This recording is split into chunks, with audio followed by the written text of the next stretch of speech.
Today on The Educators, many teachers are tempted to take on too much at school, but setting firm boundaries is a responsibility way to make the work suitable. We're breaking down phrases teachers can keep handy to say in their classroom. Plus, it's the second year anniversary of the pandemic, and many Americans are getting on with their lives, so we have 5 challenges to share. Then, what is happening in our schools today?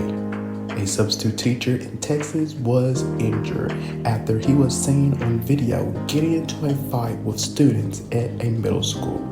So, let's get started.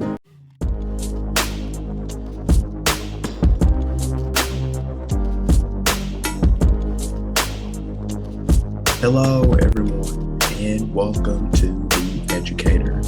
Hope all of you guys are doing great wherever you are out there in the world today, and happy Wednesday to all of you guys. Happy Wednesday, happy Wednesday, happy Wednesday. As you guys can see, Andrew, he is not here on today because he has the day off, but don't you guys worry, he'll be back next week.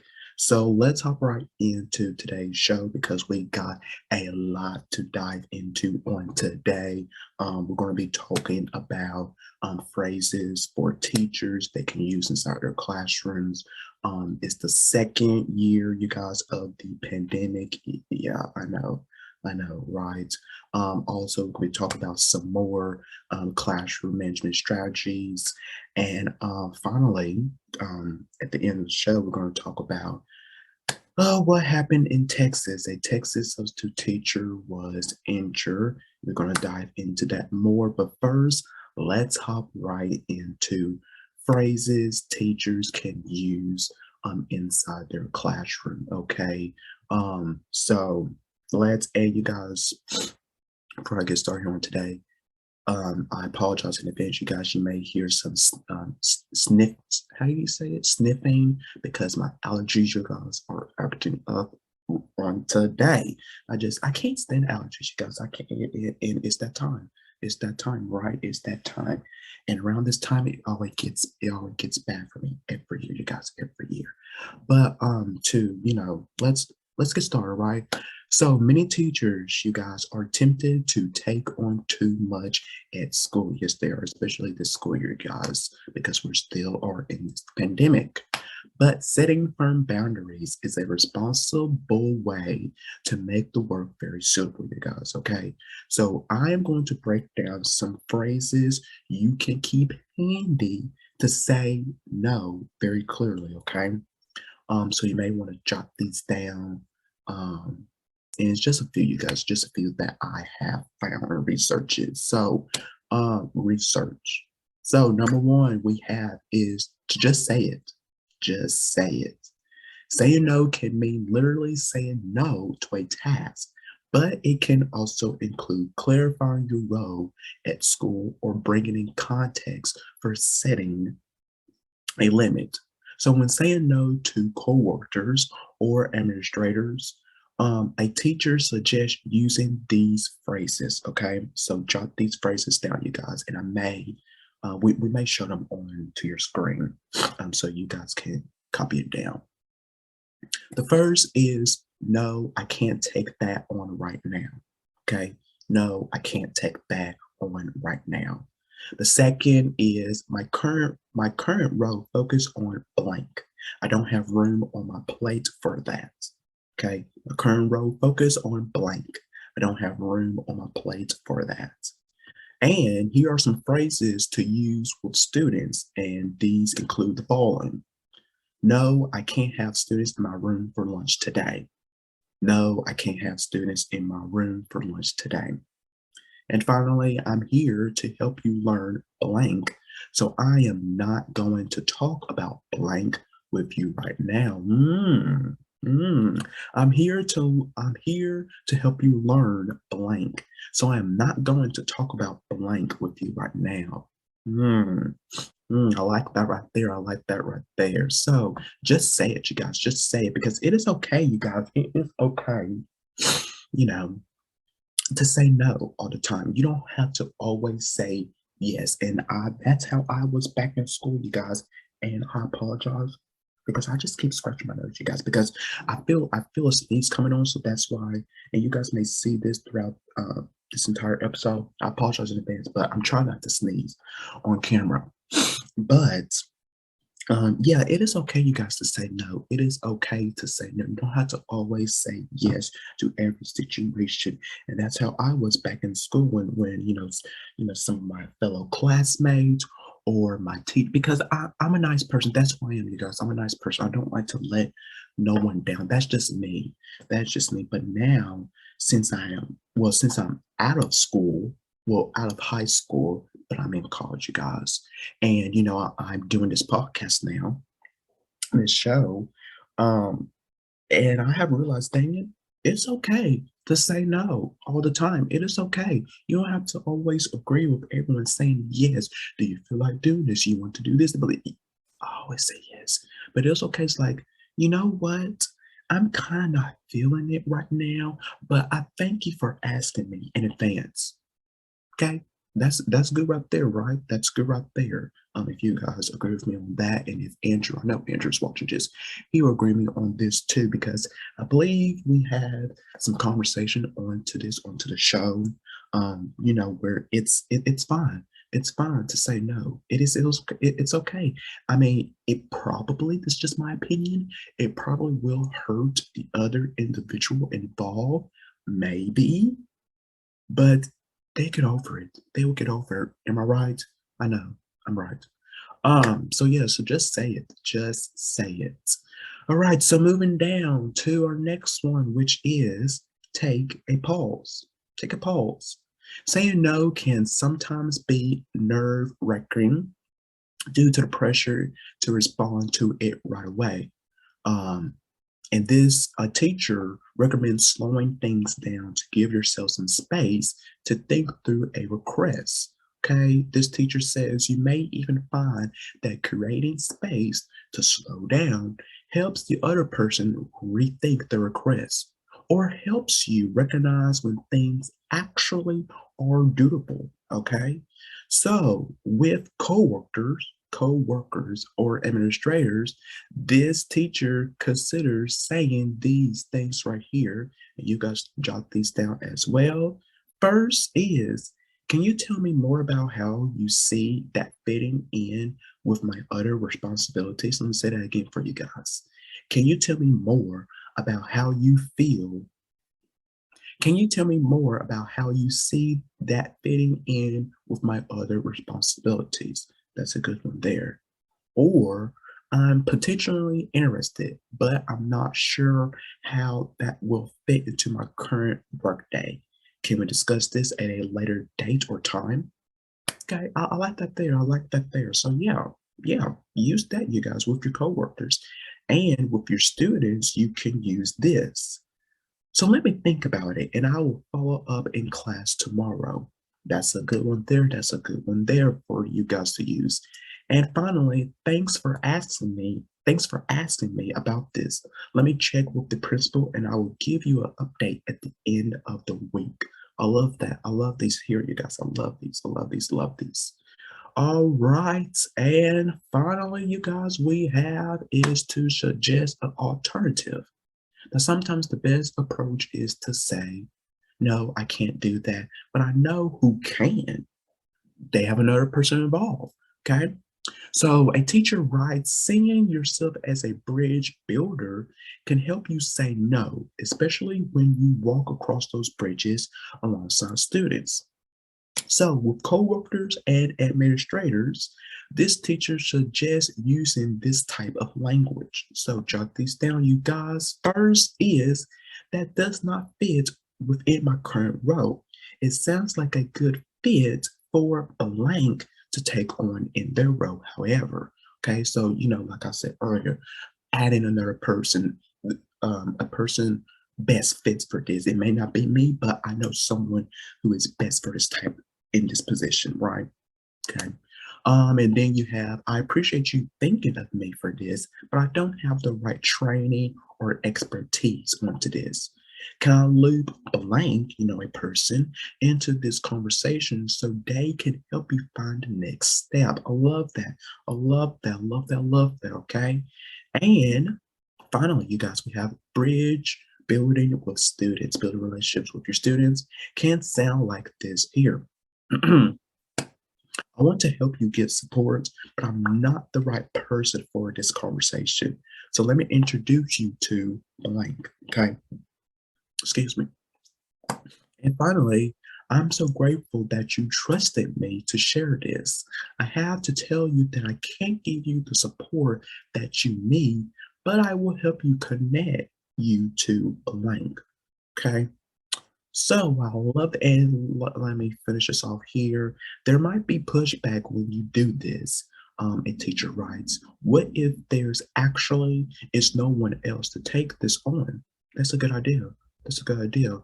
Well, this is it. This is a legitimate concern. With many schools, they don't have enough staff and resources to support their students, especially during the pandemic, you guys.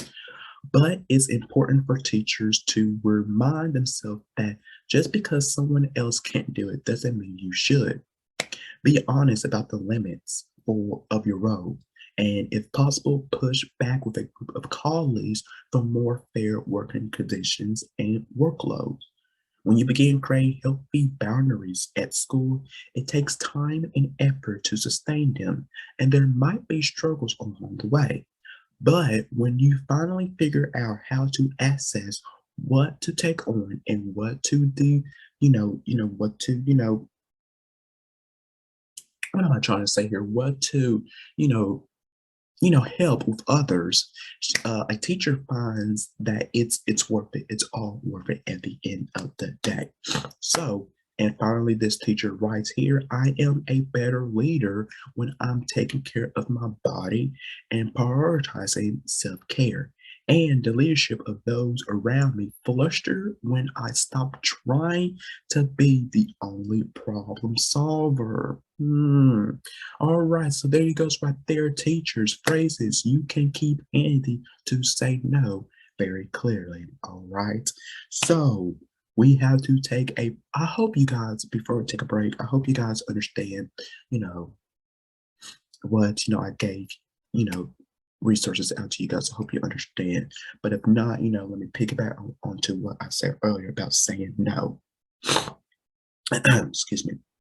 It is okay, you guys. Okay, teachers, please listen to me on this. I know I'm not a teacher myself, but just hear a student out. Okay, just hear me out here. It's fine, you guys.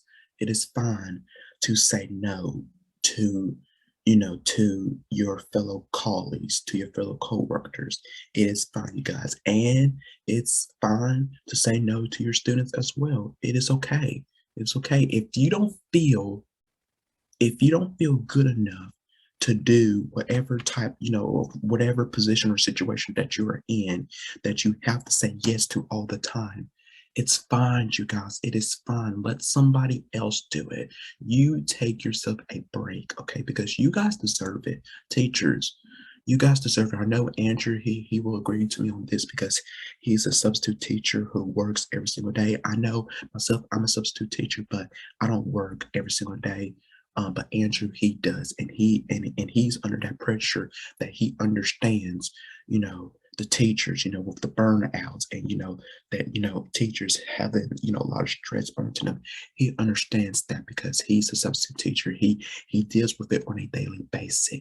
So to all of you guys, teachers, and to you, Andrew, it's okay for you guys to say no and to take a break. Okay, it is fine. Okay, because you guys deserve it. All right. So, um, so yeah. Okay, you guys are totally fine. You guys are totally fine.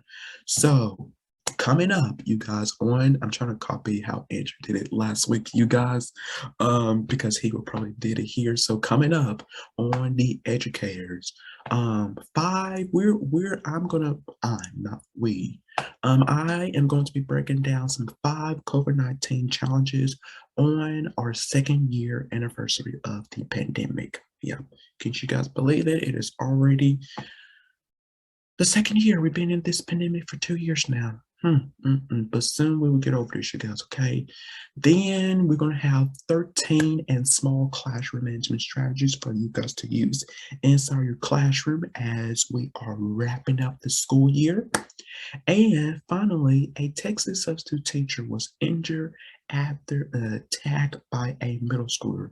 So that's all coming up right up on the educators. So stay right there.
Welcome back to the educators. So let's hop right back into some more topics, shall we guys, which is this segment right here is COVID-19 update news, whatever you want to call it. Well, this is Andrew Hell, but it's fine. So we are going to be talking about, you guys, this is the second year of the pandemic. Can't you believe it? It's I cannot and I know all of us Americans, we cannot wait. We cannot wait until that day comes to where this is all over with. This is all over. We don't have to continue on wearing the mask, social distance, do this and that. Well, I mean, you guys, well, in some parts of the world, some Americans are not wearing their masks, especially into our schools and stuff. But for me, you guys, I'm still continuing wearing the mask here on out, and probably so after the pandemic is all over with, because I just that's just how I feel right now, you guys. Okay. So let's hop right into this topic show, you guys. So 2 years ago on a Friday, the WHO, the World Health Organization, officially declared the coronavirus a pandemic. Yeah. And in that time, there has been nearly 1 million American deaths. But while cases, they were, going up and many Americans are getting on with their lives, there are still challenges still ahead, you guys. So here are 5 of them. Okay. Number 1 is regaining trust in public health. American trust in public health officials and intuitions, particularly, the CDC, we've been talking about this a lot onto the show. They have, they've been at the part of this since the beginning of the pandemic, and experts say it will take an effort to rebuild. Regaining trust is a lot harder than losing it. It's easy to lose trust, and so CDC got some work to do. Okay. This is a person, George Benjamin, who's the executive director of the American Public Health Association. Now, President Biden earlier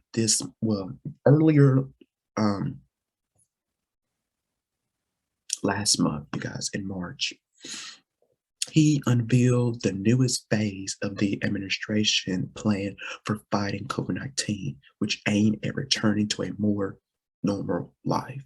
And the lengthy document leads off with a simple goal: restore trust with the American people.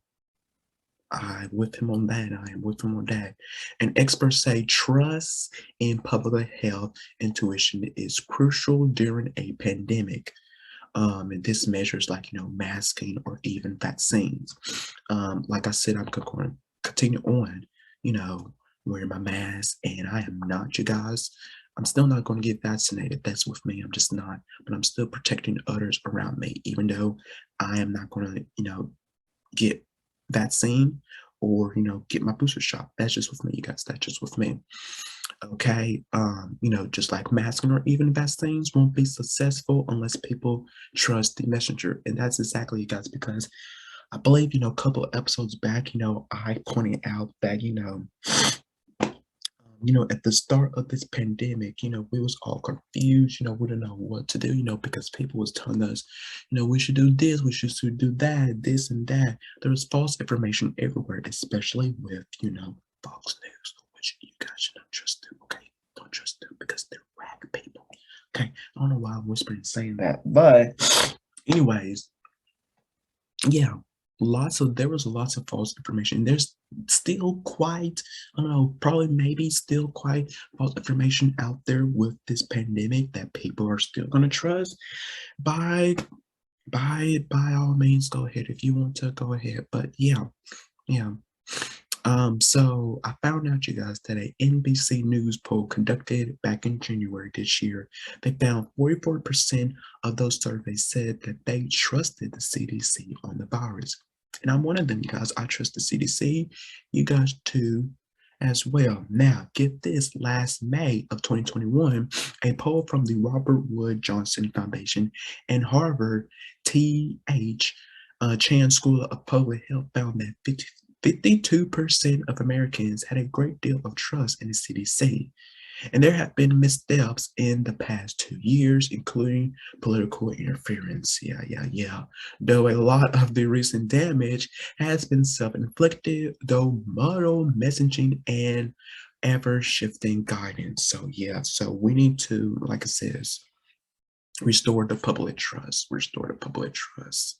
Number two is to continue funding for the U.S. response. Now, the Biden administration is running out of funding for its COVID-19 response, and there's no clear path forward in Congress for the White House funding requests. Now, lawmakers earlier last month were poised to vote on a $15 $15.6 billion in emergency aid, including $5 billion for global vaccination and responses as part of a broader government spending bill. But the provision was restricted amid a dispute among Democrats over how to pay for it.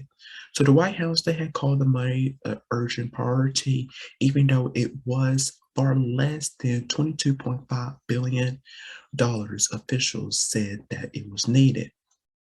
Now, the House Democrats are aiming to vote on a standalone bill. Um, I know they are already, you guys probably had seen it already. They did this last month that will fund the White House request without the problematic offsets, but it is unlikely to advance in the Senate since Republicans insist it needs to be fully paid for. Now, without additional resources and tools that they need from Congress, the resources are, they're dire. And this was from the White House press secretary. So without more money, the White House said testing they will start declining. They will start declining. And that was last month, you guys. Um, so yeah, start decline. And treatments, they'll, start back up into May. That's what they said here. And they also said some vaccines, the Pfizer, if I'm saying that correctly, they will run out by September.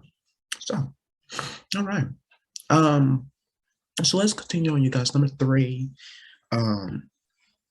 which is vaccinating children under 5 years old. Now, I know there's a vaccine out now for them, I believe, if I'm correct.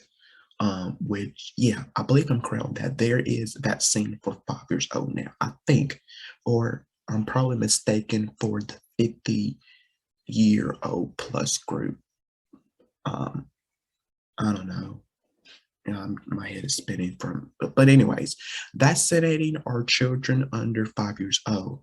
Now, even as much of the country is relaxing on COVID-19 restrictions, parents Children under 5 years old have been left in limbo and all unauthorized is still weeks, if not months away. So back in February, the Pfizer and the Food and Drug Administrator decided to delay an anticipation review of the company's shots for young kids because 2 doses were found to be less effective against the Omicron variant.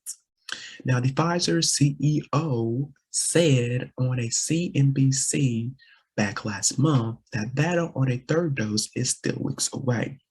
And he said the decision was to intentionally submit data on 2 doses, even though they knew the vaccine would eventually be 3 doses because Omicron was so transmissible among children. So the goal was to understand if 2 doses would provide at least, protection for the children. And then the FDA will authorize the eventual third dose later on for them. So they discussed the potential possibility to submit the 2 dose data, knowing that it's not going to be, spectacular, whatever, on the second dose, but at least they can start giving the doses to the kids, and then the third dose will come to demonstrate how effective the vaccine is. They have to test it out, see firsthand.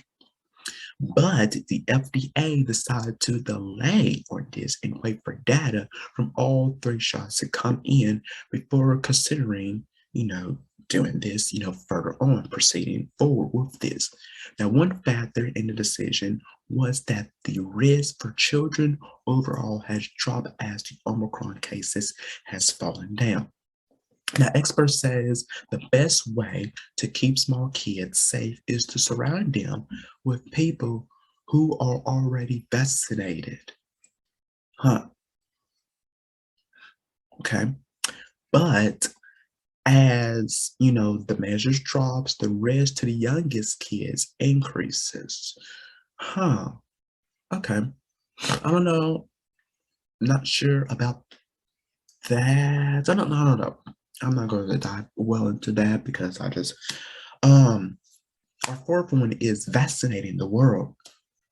Last September, President Joe Biden committed to shipping 1.1 billion doses of coronavirus vaccines by the end of September 2022, later on this year.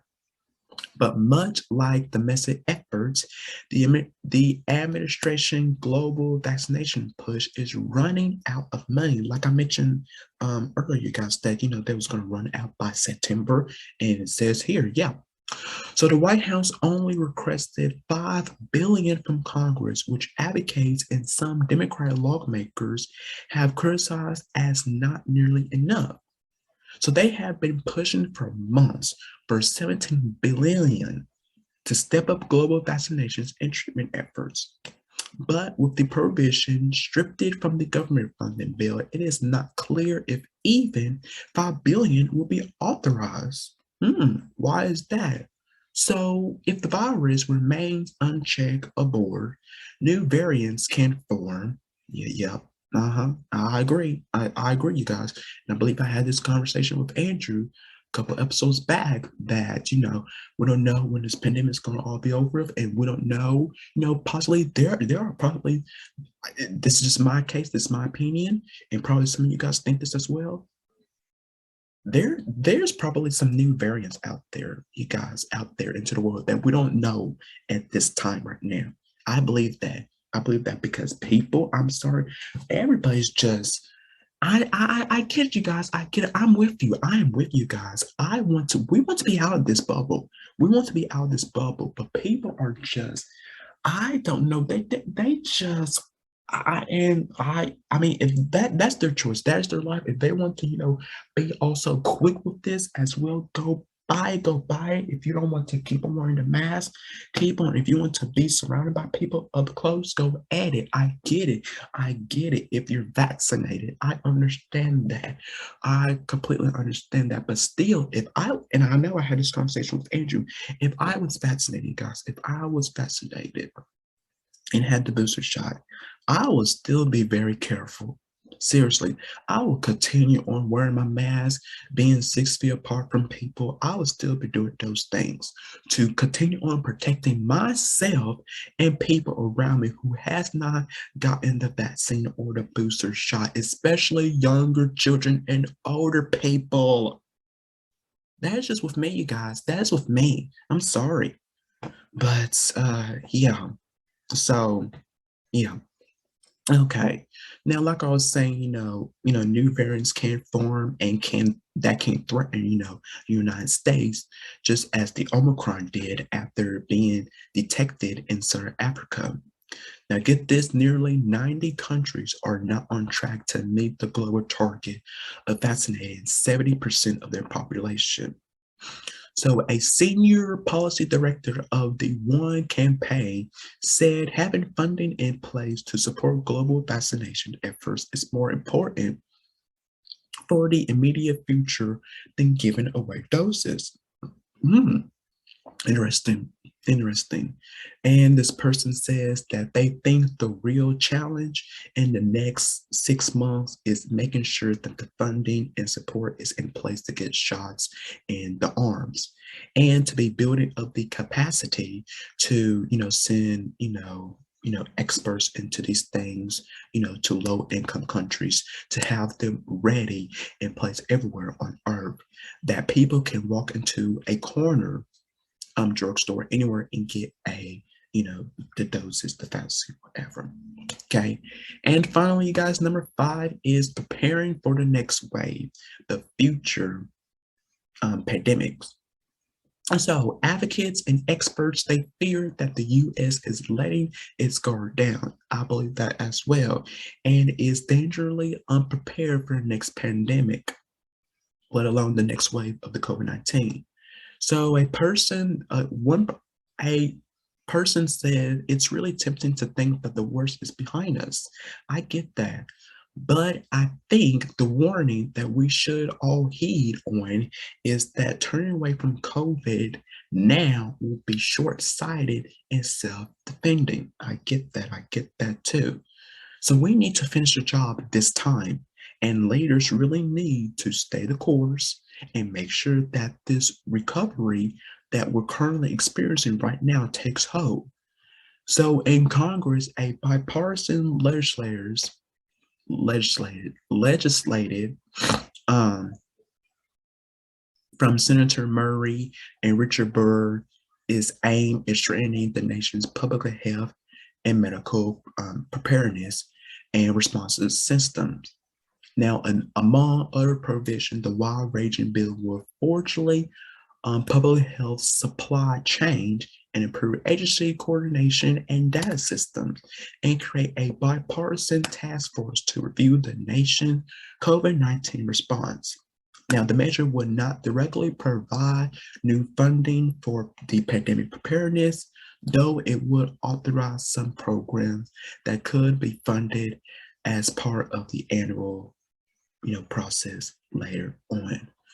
So there you go, right there, the 5 challenges, you guys, the 5 challenges. Now I know I need to give my 2 cents onto this, you guys, because I read all those 5 things, you guys, of the COVID, where we are right now into, the second year pandemic.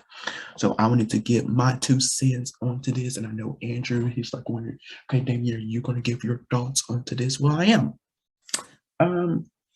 So I'm okay. Here's where I'm at right now. I'm glad that we are in the boat right now that we are. Unfortunately, because we have President Joe Biden and Vice President Kamala Harris in office, and they have really been on to this since day one, you guys, and I'm really proud of them of all the hard. I'm sorry, guys, my phone is buzzing. Of all the hard work that they have been put into this, by our, the former administrator we had in office who didn't do jack about this at the start of this, but I'm not going to, dwell into that because it's just, it is what it is, right? It is what it is. But I'm glad that we are in this state right now, that we are actually moving forward into this pandemic, that we will hopefully, and I know I said um, early on into the season that hopefully we can get through this pandemic by the end of this year. But I'm quite seeing that we will probably still be into this pandemic throughout 2022, and we will probably be halfway. We will probably finish through this probably midway 2023. That is just my thoughts. Why I say that, because you still have people out there, you still have, Americans out there who still don't trust, the CDC, the news outlets, they're listening, to podcasts, watching whatever news source, that they trust, listening to the people that they trust, that they think, they're right, but accordingly they're not, like Fox News, because they're all not right, you guys. But you know, I mean, it is what it is. And there's still false information out here into this world, you guys, that people are still consuming, and especially on social media, you guys. And here's the thing I have with social media. Yes, social media is great, you guys, and it can be good for everyone. But on some spectrum, it can be gag. Wow. It can be bad, you guys. I am having trouble with words on today. I apologize in advance. But it can be bad. Why I said that? Because you have some people who think they know everything, but in reality, they don't. They don't know what's truly going on into the world, because they're putting out false information out to their followers, whoever follows them, and it just consumes their pages. And that's where the false information comes from, especially the people. I don't want to talk about this, but especially the people who follow or listen to Fox News. I'm sorry, you guys, don't trust Fox News. Okay, don't, because they are pouring out false information every single day to you guys. Okay, so that's just my thoughts with that. Okay, but sooner or later, guys, we will get through this. We'll get through this pandemic together. So yeah, so that is where I'm at right now. That's where I'm at right now. Okay. So let's all right, let's move on, you guys. We gotta take a break. And we will have more topics for you guys. So stay right there. You are watching The Educator.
And welcome back to The Educator. So let's hop right back into some more topics, shall we?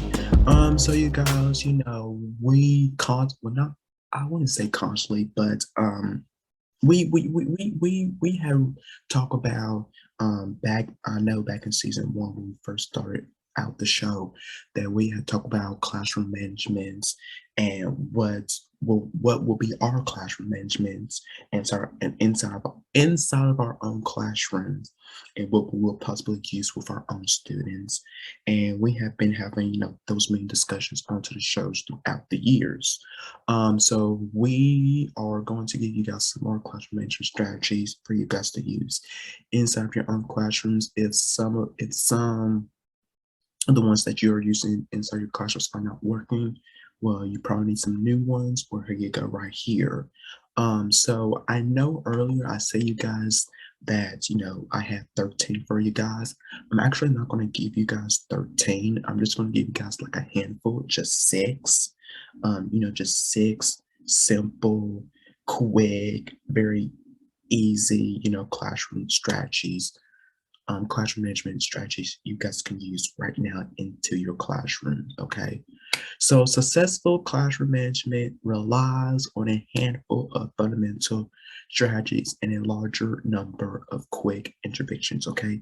And the bottom line of classroom management, you guys, I love this, you guys, this, and Andrew, he knows I love this all the time. And I'm probably gonna have this posted onto my classroom, is to build a relationship with your students. That is one of my big pet peeves, you guys. That really is, because we have to have teachers. You have to have that bond with your students. I'm sorry, you have to get to know your students, you guys, on a daily basis, not just only once a year, once a week, or not at all.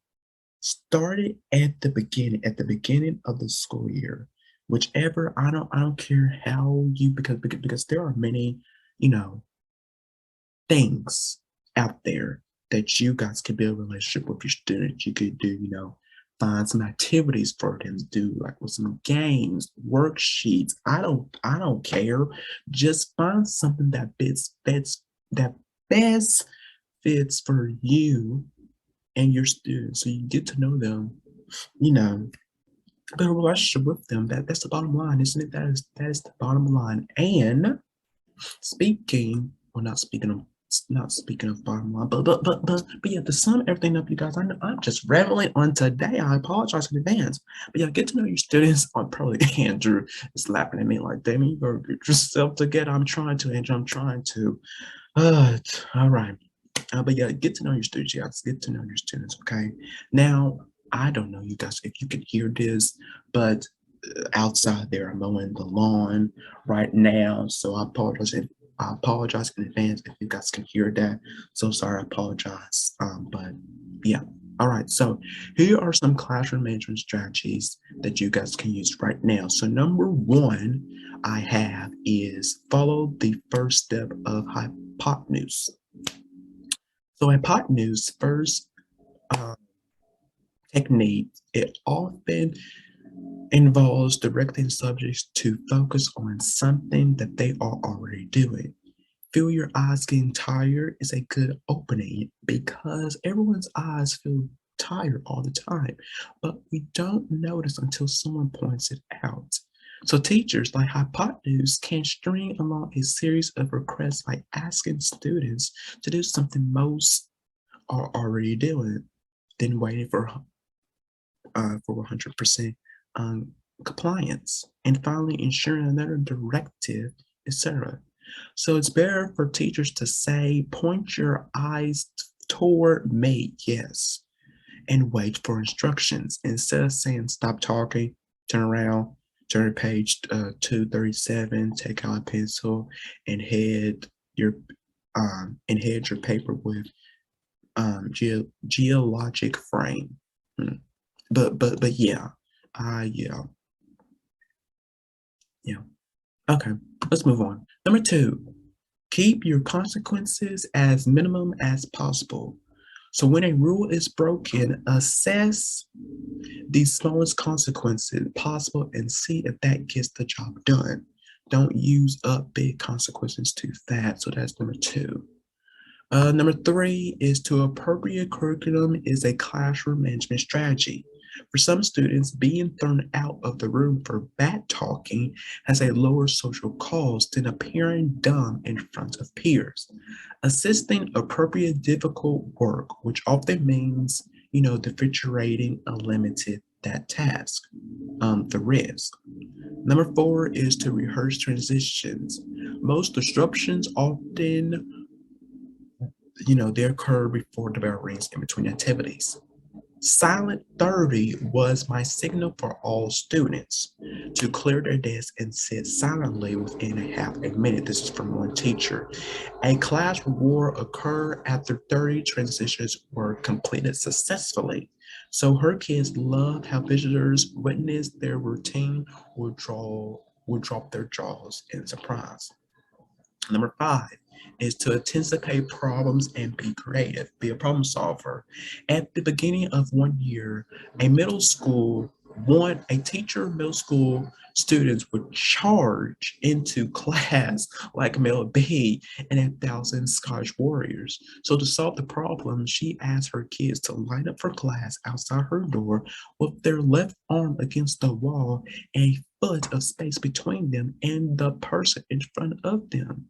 And to enter inside the classroom, each child had to answer either a content related question or a random dumb question like, what type of weapon would you use to battle a certain person? And the dumb questions kept the line entertained.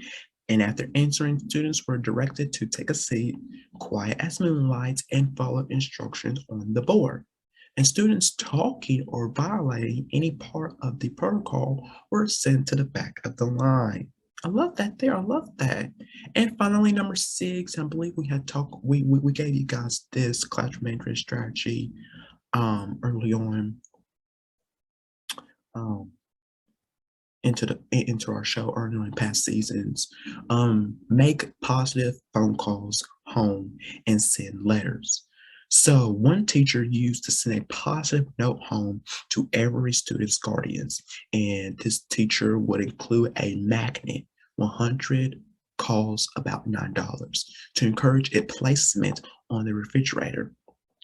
And this teacher also left complimentary voicemails. That way, parents and kids saw their teacher as an ally. Okay, so I love that right there. So there you go, right there. 6 classroom management strategies that you guys can use inside your classroom today. If that doesn't help, there are lots of other classroom management strategies online that can best fit for you. Just find, because not all classroom management strategies is going to work for every teacher inside their classroom. They gotta find something that best works with them and their students. Okay, so find something that best fits right for you. Okay, so coming up, you guys, for the educator, a Texas substitute teacher was injured by a middle school student and they got into a fight. So we're going to dive into that coming up. So don't go anywhere. Watching the educator.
And welcome back to the educator. So let's hop back into some more topics, shall we?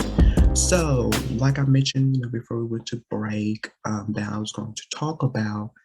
I'm just, you guys, I'm not understanding substitute teachers these days, you guys. I'm just not. Andrew, I'm not including you this on here because you are a great substitute teacher. I know you are. I know you are. But the ones I'm talking about, and I know we had also talked about a substitute teacher a couple episodes back of where and this substitute teacher, she just began her job like a few days. She was just a few days into her job, and I don't under and she was young, of course. And I don't understand this. Why was she send nudes to her middle school students?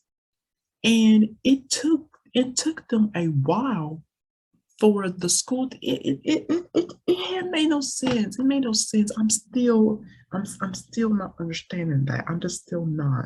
But you guys, and I'm not bashing out all substitute teachers. I'm not, but some of these substitute teachers, yeah, it's like what, why?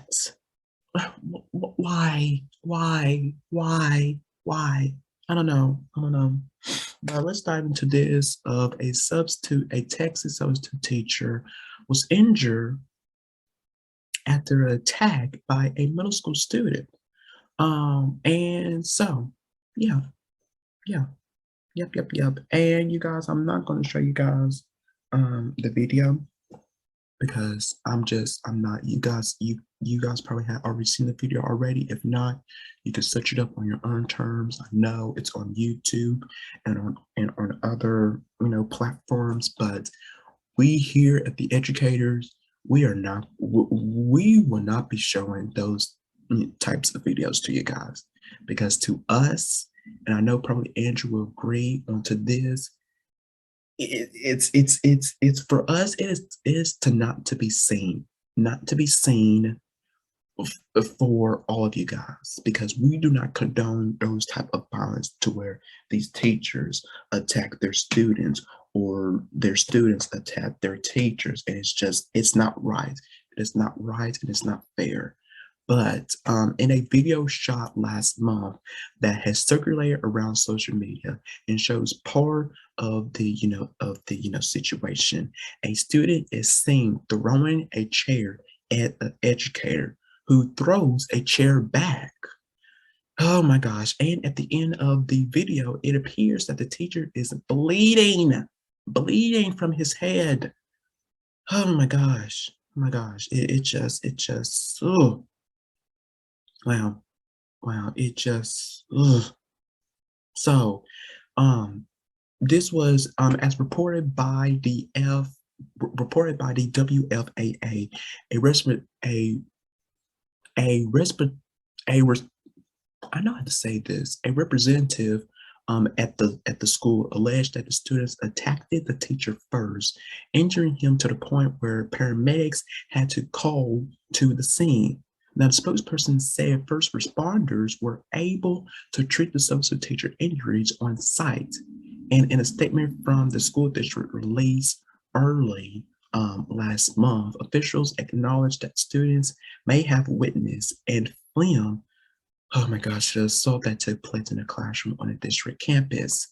Now, the district makes clear that it does not condone or tolerate the behavior that took place in the innocent, and that all parties will be held accountable to the full extent of the district ability to address the matter. And the statement also noted that unauthorized filming with the school setting and posting of such content online are violations of the school district student code of conduct, which could result in disciplinary actions in accordance with the district guidelines. However, there's always a however, a but in these types of situations, right? The district, they refuse to elaborate on what triggered the incident, whether any students were detained by law enforcement or if the students involved will be punished. Are you kidding me? Are you kidding me? But again, last month, the district announced that it was canceling all classes on a Friday and instructing staff to come in and review policies.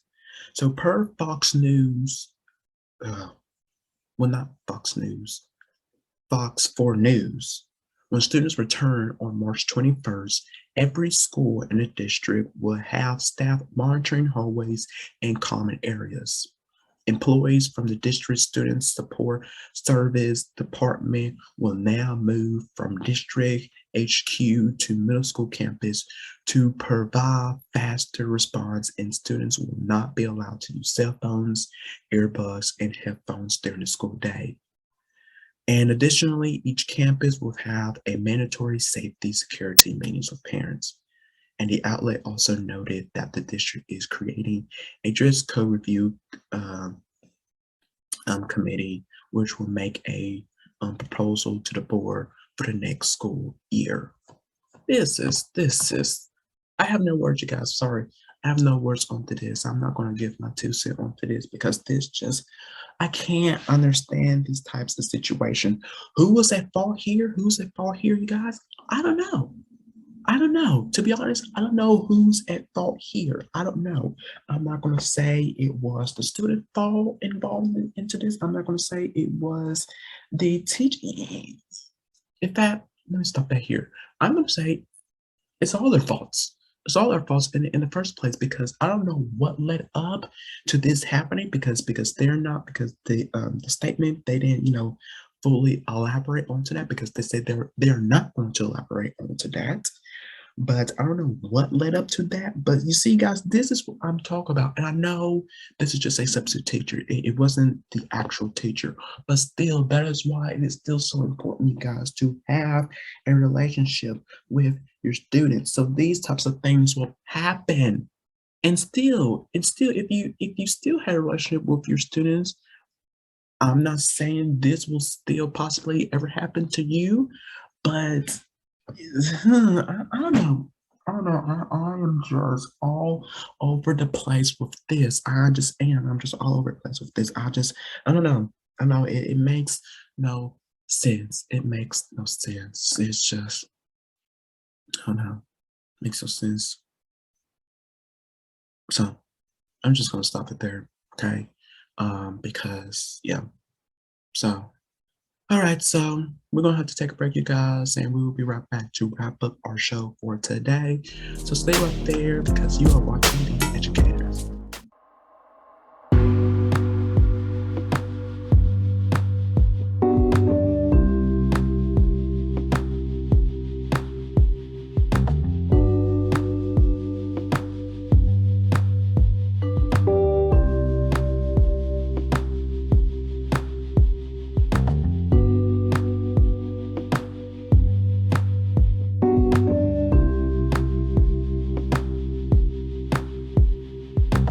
Welcome back. What what an interesting show today, wasn't it, guys? What an interesting show from phrases that teachers can keep on hanging with them of saying no in a particular situation to the second year of the pandemic and what we have learned from it and what we are still learning from it and how we can move on forward to some classroom management strategies to use into your classroom. And finally, this just makes me laugh, you guys. This just makes me laugh. A Texas substitute teacher was injured by a middle schooler for what apparent reason. I don't know. I don't know. It just makes no sense to me. But an interesting show today. Interesting show today. I am so glad Andrew had a day off for this because I don't know how he would have feel about this. I don't know. I don't know how he would feel about this. I know he's watching at home and I know he's very shocked and probably to the last segment of that substitute teacher like, are you kidding me, really? Again? We just had talked about a substitute teacher sending news to a student, and now a substitute teacher being attacked by a student, and a student attacked the teacher. It's just all over the place, all over the place. My gosh. All right, so I have motivation affirmation for you guys on today, which is today is a good day, you guys, for you to be the best version of yourself. When it is not a good day to be the best self um, of yourself, be unapologetic and honest in your ways, not in anybody else's ways, but your ways, because you are important. You are original. You are unique. You are special. We need you into our world. We need you. We need people like you to be the best version of them and nobody else. Nobody else. Okay? Nobody else. All right. So, that is the show for today. We thank you guys so much for tuning in and watching. Thank you guys so much. Make sure follow us onto our social media platforms. Make sure you follow your host as well. And until next time, you guys take care of yourself. And we will see you guys back here next time on a new episode of The Educator. Take care.